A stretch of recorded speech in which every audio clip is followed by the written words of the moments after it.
In an ideal world where patients have more or less a full complement of teeth, the best place and the easiest place to place your ivy loops is in the vicinity of the first and second bicuspids. However, this is not always possible due to the fact that patients may have dental work on these teeth that prevent the use of ivy loops in them due to concern of frailty of the teeth or potential damage to the restorations. Also, patients may be missing teeth in the areas that you would like to utilize for ivy loops. This forces us to go to alternative sites. But given the opportunity, I will always place my ivy loops on the first and second bicuspids. If I'm presented with a situation like this where the patient is missing the second bicuspid on the maxillary teeth, what I would use as an alternative site is I would likely use the bicuspid and the cuspid tooth, and in the lower here I would use the two lower bicuspids. The ivy loops will still work in this scenario. If the patient is missing several teeth and just has solitary molar occluding against molar, you may want to consider using a single loop around each one of these teeth to obtain your fixation. Another rule that we generally follow is that we try never to place ivy loops across a line of fracture. So in the case of a patient who might have a fracture of their mandible between the first and second bicuspids, you would try to avoid placing the ivy loops here. You may want to go to an alternative site, or you may need to go to an alternative method of fixation to avoid stressing the fracture site itself or the teeth adjacent to the fracture site.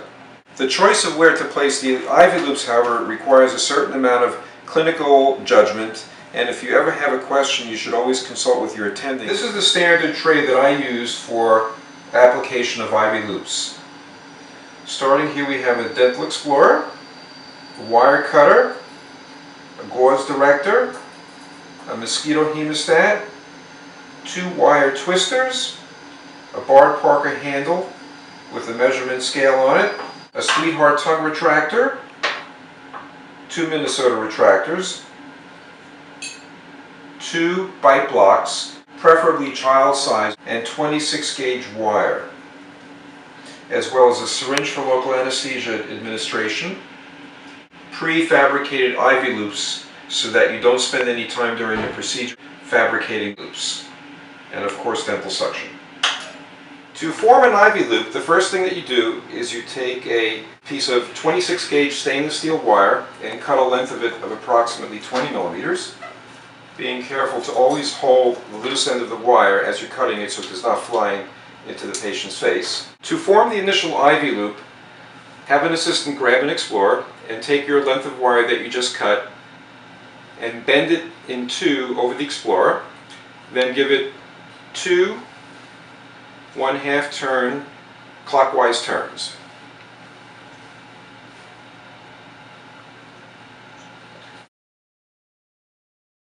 Once you've made your initial loop, take the loop part and grab it with a wire twister at one end. Then take the other end of the ponytail, give it another 1 clockwise turn to tighten down the twist. To place an ivy loop, the first step is to pass the wires between 2 teeth. Typically, I like to choose the first and second bicuspids as the initial starting point. So the wires pass through from the buccal to the lingual side, and then one wire is passed mesially between the first bicuspid and the cuspid, and the other wire is passed distally between the second bicuspid and first molar teeth. Once you've done this, the ends of the wires are pulled until the loop itself almost passes into the embrasure, but you should stop short of passing the loop into the embrasure. The distal wire is passed through the loop that you created, and both wires are pulled tight, taking out any slack. So now that we've taken the slack out of the wires and the distal wire is passed through the loop that we created earlier, we can now tighten down the ivy loop. To tighten down the ivy loop, we grab each end with wire twisters and we give them an initial 2 turns. Then you can let go and grab the twist that you created in the center, and while pulling with the wire twister, turn it clockwise until the twist goes all the way down to the bicuspid tooth. Once you've tightened the wire, then take your wire cutter while holding the free end of the wire and snip off the excess wire, leaving a ponytail of about 1 centimeter in length. You may want to consider, once you've done this, tightening the wire a little bit more, because stainless steel wires tend to stretch and they can loosen over time, so you may want to give it an additional 2 or 3 turns. Once you finish tightening down your wire, you want to position it so that it does not cause irritation to the cheeks. So what we do is we take the wire, we grab it with a wire twister, bend it down to the gingiva, and give it a sharp 180-degree turn, such as that. Once you have your ivy loops in place, it's now time to apply intermaxillary fixation to the patient.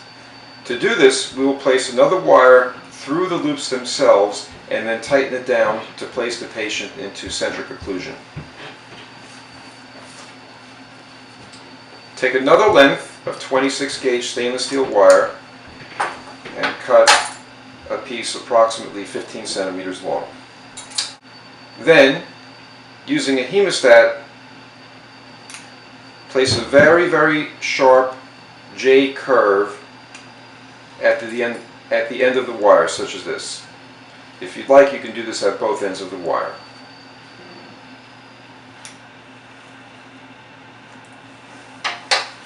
So the wire ends up looking like this. After you've made your J turn in the wire, use it as a hook to engage the loop and pass it through the loop. Then, approaching from the other side, take the other J and pass it through the ivy loop in the opposing arch.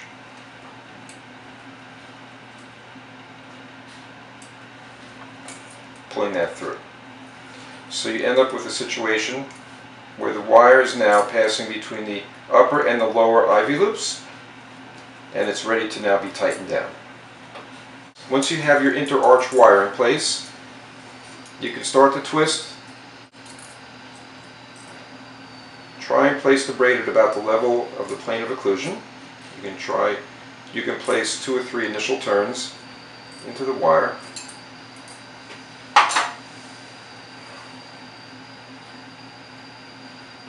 And grabbing it in the center and applying a pulling force, turn the wire again in a clockwise direction.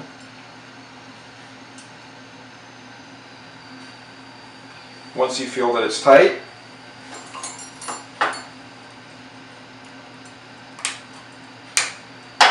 cut the wire